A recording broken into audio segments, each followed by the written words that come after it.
guys, thanks for joining. It's good to see you all again. Today I'm going to talk about sleeping.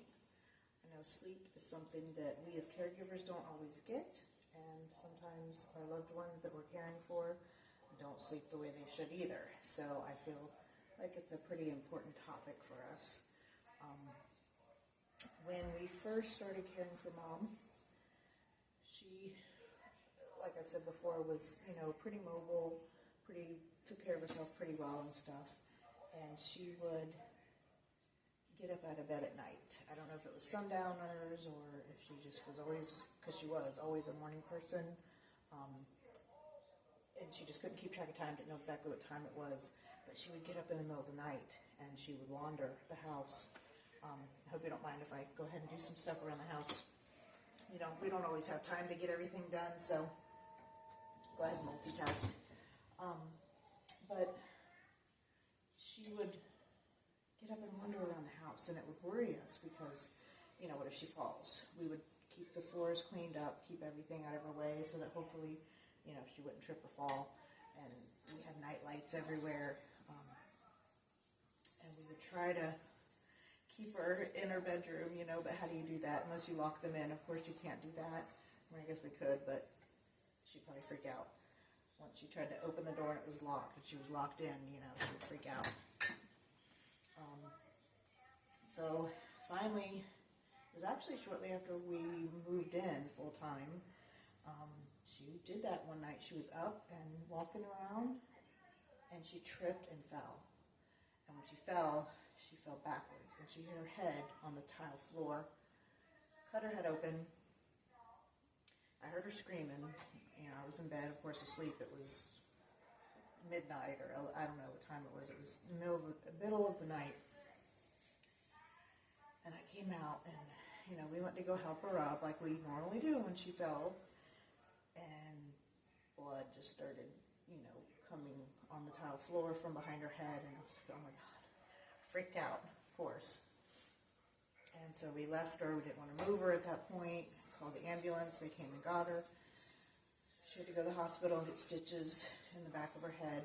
Luckily, that was bad enough, but she didn't break a hip or break anything else other than just her head.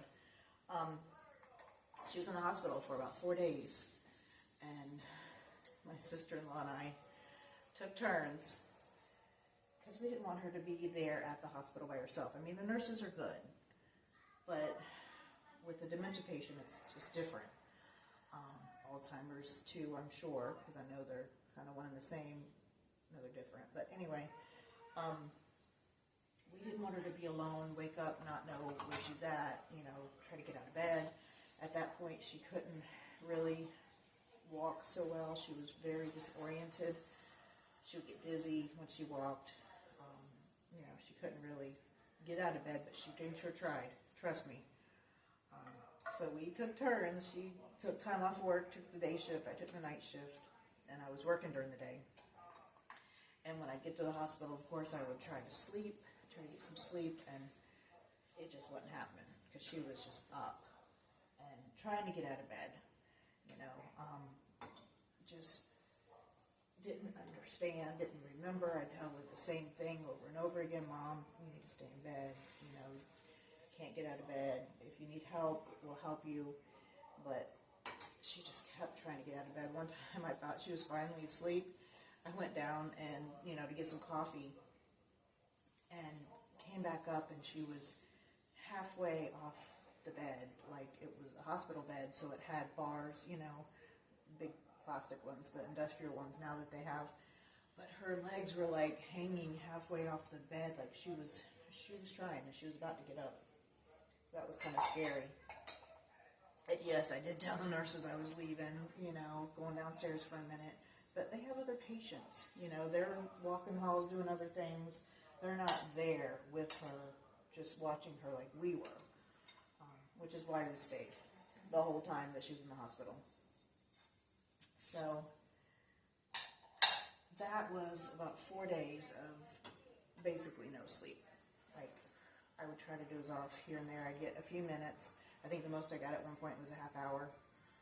So 4 days of no sleep. And then we got her back home. My husband let me go sleep. You know, he took over while we got home. He's like, go get some rest. So he let me go lay down. But then from then on out, it was hospital bed was brought in. We have a hospital bed here in the living room now, because we wanted to be able to watch her. We didn't want her to be in her room, us in our room, you know, and not have constant eyes on her. So we took shifts.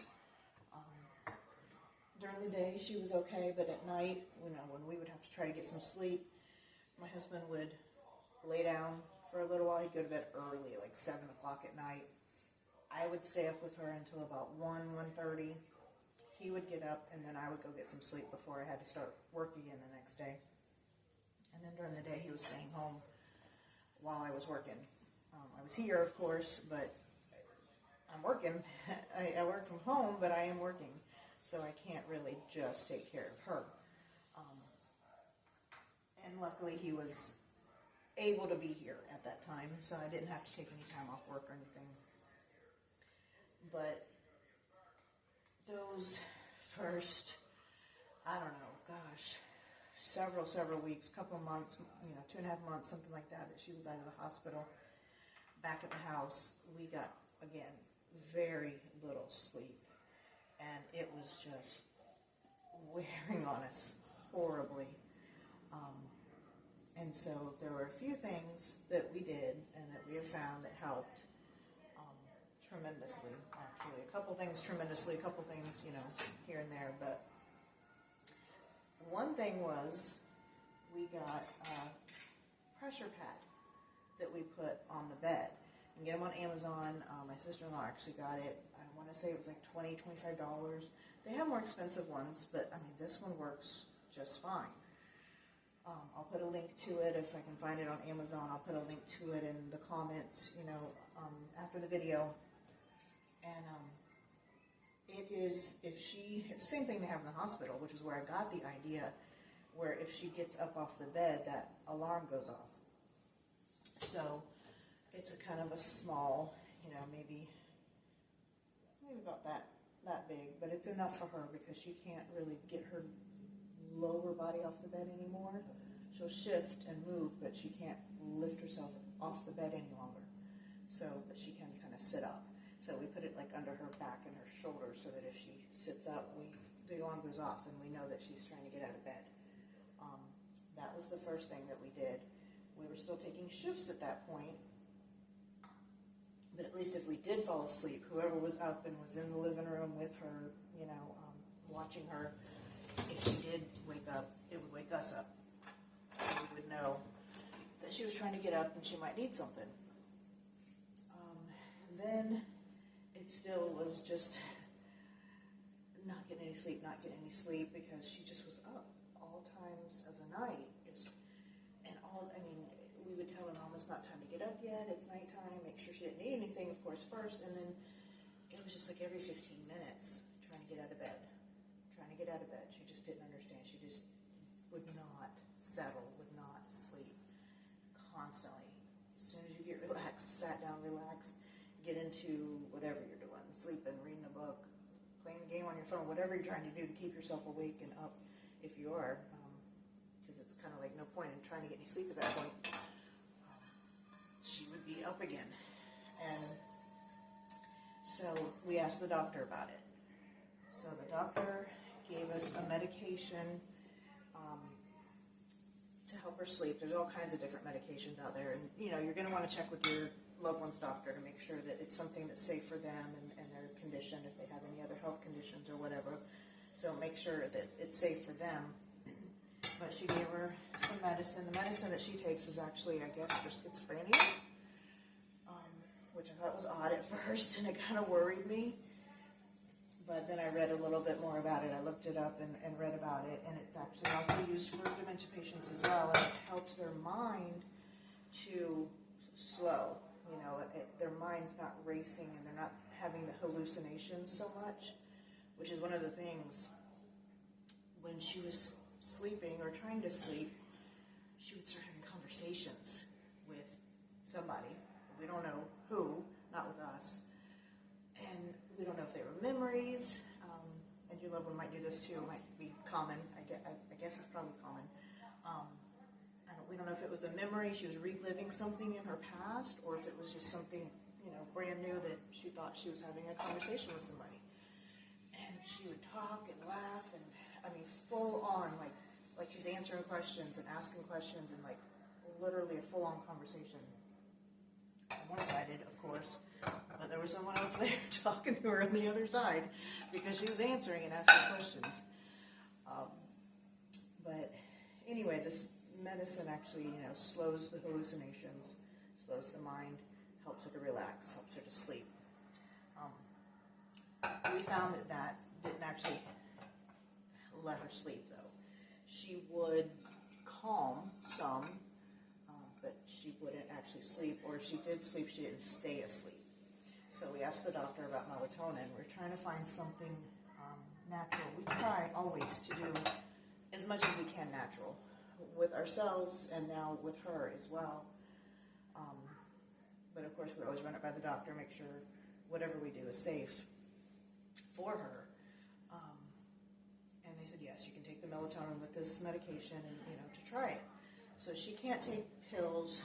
We tried the gummies. She has dentures. That just didn't really work very well with her, the gummies. But I found a liquid melatonin.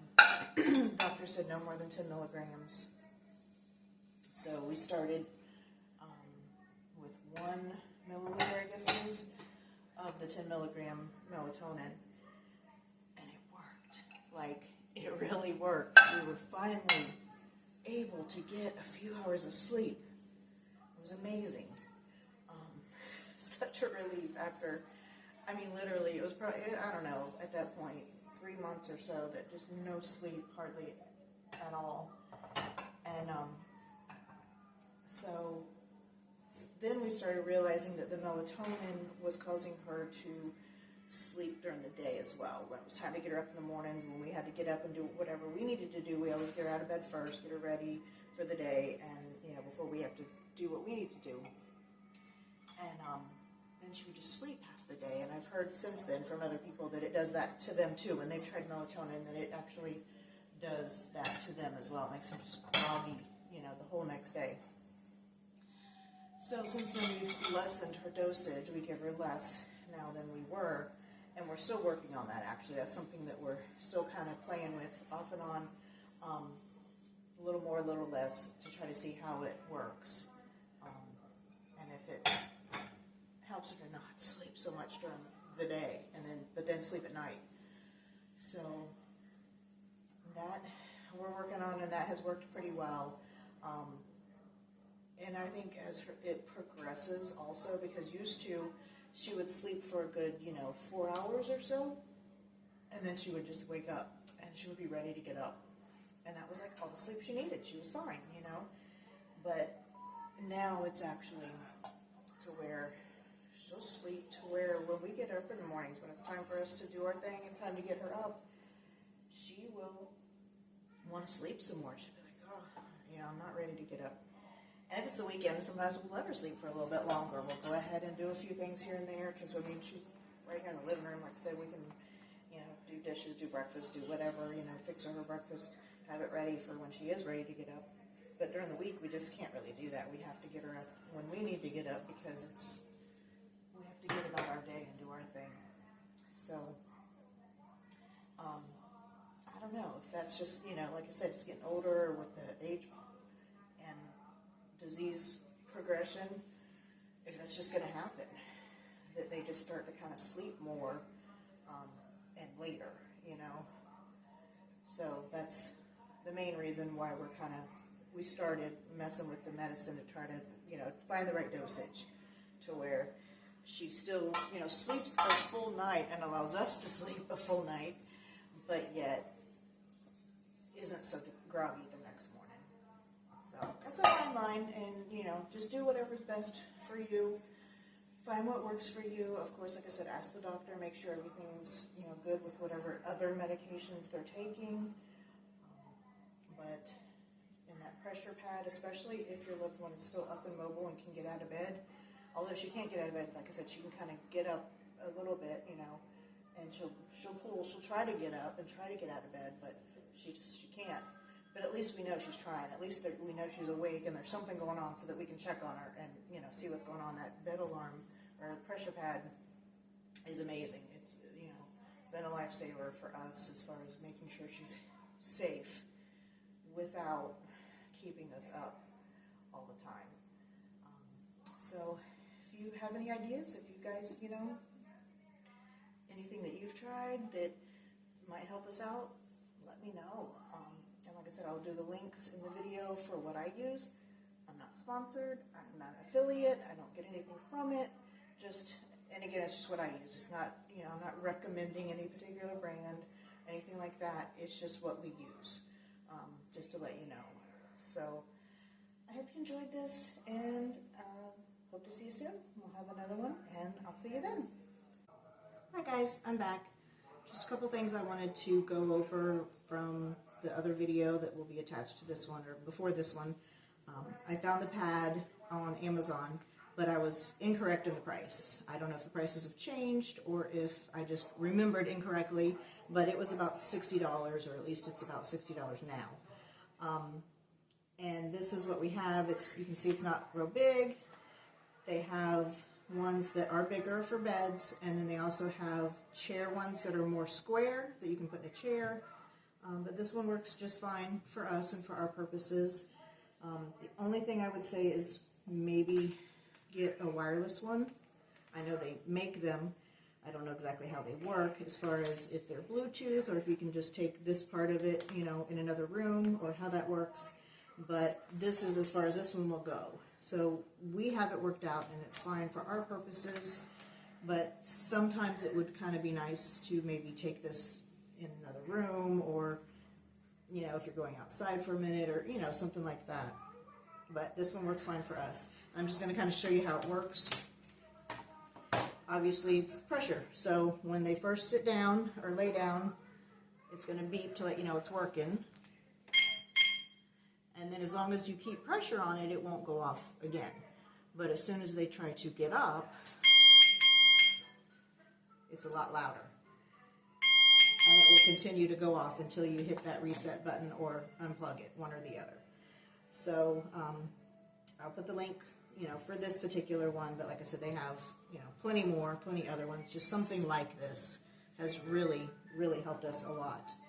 And then as far as the melatonin that I use, this is Spring Valley melatonin. It's what I use, and I wanted to let you know that the link I'm doing is from Walmart. I have found it on Amazon, but it's a lot more expensive. It's like $8 from Walmart, and it's like $25 or $30 on Amazon. So I would definitely recommend, if you have a Walmart near you, to get it at Walmart. And then the other thing was when I was talking about when Mom fell, and there was blood, unfortunately.